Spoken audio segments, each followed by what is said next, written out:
Welcome back to our channel, where we bring you the best tips and tricks for optimizing your browsing experience.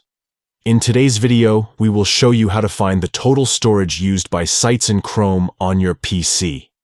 Let's dive in. Step 1. To begin, go to the top right corner of your Chrome browser and click on the More icon. It's represented by 3 vertical dots. Step 2.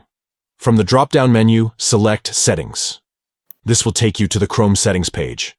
Step 3. On the left-hand side of the Settings page, locate and click on Privacy and Security. Step 4.